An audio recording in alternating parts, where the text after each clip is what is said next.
to Rotten Angel qPCR records. Just over a month ago, I moved into my apartment with the mouldy bathtub in Paris. See Self-Combusting Daughter, BioBuddy receiver. The bathtub is still mouldy and I'm still not friends with my neighbours, and the notebook I started on day 2 is still not complete. Despite this, I figured it was time to start a new series here. One of the most frequent questions I am asked as a writer or writer in making, which surprises me, is, what is my intention behind a piece? And I suppose that question makes a lot of sense, really. I shouldn't be startled, so. Sort of like a hypothesis in the science world. This is me announcing that I am starting a new series, which is supposed to feel like finding my notebook accidentally, totally not deliberately, opened on a page you totally weren't supposed to read. Like when I found Psycho X's journal after I discovered him being Psycho X and decided to have a look, but that is a tale for another day. I'm calling it the Rotten Angel qPCR records, but I definitely could have come up with a catchier title. Letters of my acclimatization. Moving out and living in a new city, in a new country, drowning myself in too many projects, progress reports on what each of my characters said to me when I last met them for coffee, this series will double as accountability for my manuscripts. Meeting new people in the city and witnessing the art others are creating. I guess just what it actually looks like trying to make it as a full-time writer week by week here in Paris. The parts I leave out when I'm on the phone to my parents unloading my weekly groceries into the cupboards I can't reach without using one of those rickety bar stools included in my otherwise unfurnished apartment.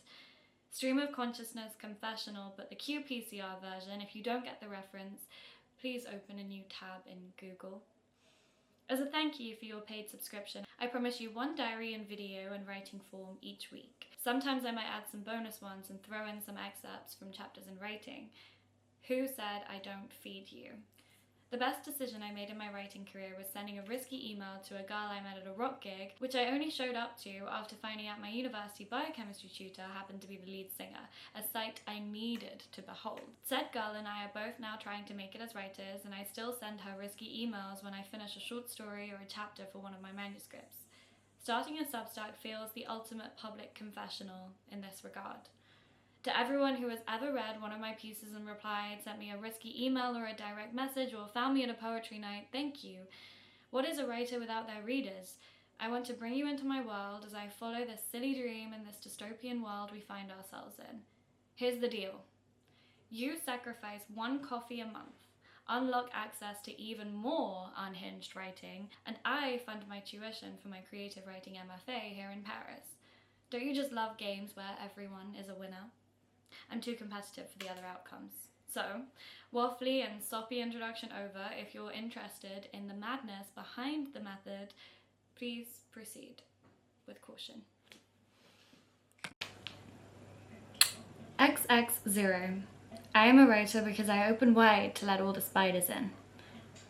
I want to tell you a secret. I think I am becoming too comfortable letting you climb into my head. Like what they used to threaten spiders would do if you fell asleep with your mouth open. Maybe I grew up watching the wrong kids' shows. Maybe they are to blame for all the nightmares that used to interrupt my sleep when I was younger and still do. But I think I'm also learning that this letting you wriggle into my brain is precisely what being a writer is. What is a writer without their readers? If you talk to the wall, they say you're crazy, and still I hate reading that part aloud. W-R-I-T-E-R. Writer. It feels pompous and fake.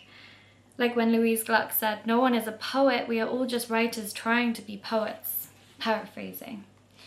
Someone told me I wasn't a real poet online the other day. I say online because I do wonder how much of these knee-jerk, keyboard-happy remarks are things people would actually say to my face. I responded, "What even is a real poet anyway?" Because writer means I sleep with my mouth open during the daytime. I'm a writer because I open wide and let all the spiders crawl in. I let the nightmares become substrate and proceed with the reaction anyway. I feel insane. I'm a writer because I'm writing a piece on keeping secrets, and somehow I've landed on spiders. Like the piece on grief I wrote this week where I landed on cockroaches. See, killing cockroaches is not a hobby for the summer. I'm scared of bugs. That's the secret I was meant to start with. But instead, I said I want to tell you a secret and followed that with, I think I am becoming too comfortable letting you climb into my head. Thoughts are words, really. They just haven't reincarnated to the page yet. My thoughts don't shut up, and I think that's secretly why I like to write stream of consciousness everything. Secrets, secrets, secrets. The world I perceive, the one I'm letting you all into, is so chatty. I learnt the French for that the other day.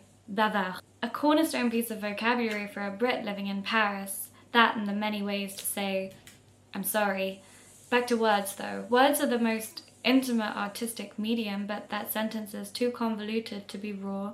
I'm not allowed to be overly refined in this series. It's against the rules of the game where we're all supposed to be winning. I don't think this realization is groundbreaking. Confessional, stream of consciousness, window to the mind is not new, nor is it groundbreaking. I plagiarized one of my readers the other day at a bar when asked, "What do you write about?" Not wanting to go into the intricacies of my short stories and novel and writing and memoir projects, and to be honest, I do worry sometimes that I have bitten off more than I can chew, and when will I be done chewing? But this secret has nothing to do with bavard or chewing, except that the definition of a writer is having a mouth wide open and filled with spiders, so back to the point. I want my reader to feel as though they are looking across the street at the author, knowing exactly what is going through their mind. This is plagiarized. I must stay focused. Why am I writing? What am I writing? What is the point of all of this? Moving to Paris to be a writer sounds like the biggest vanity trip one could make, and I can't lose my mind beyond what helps unlock creativity.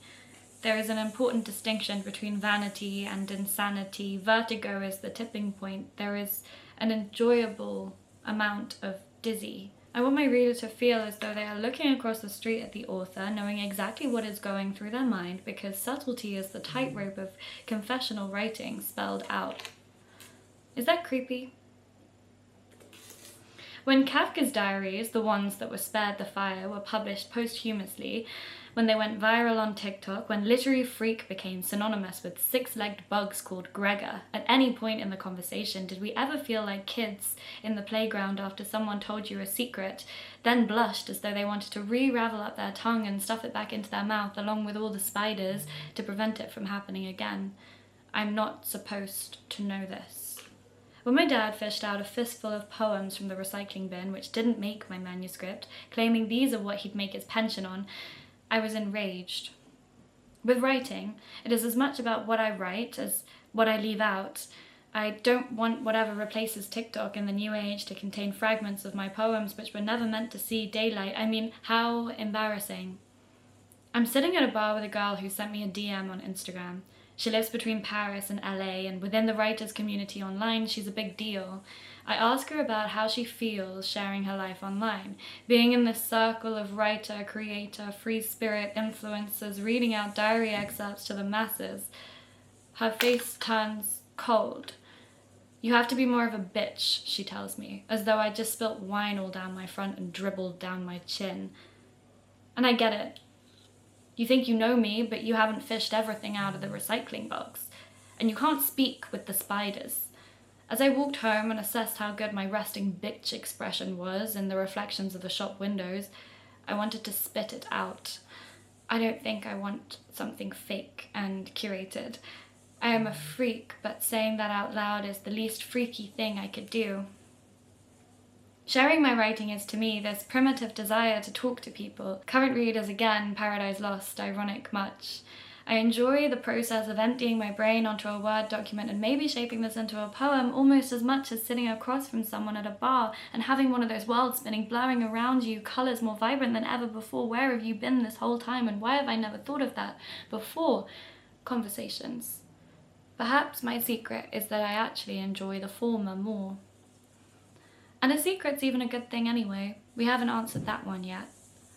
It is true that the stereotypical writer is believed as the hermit. I think that's what "you're not a real poet" commenter was barking at. I get it. I've been caught up in many a conversation with people I've looked up to online only to be disappointed that they are not the superheroes I thought they would be.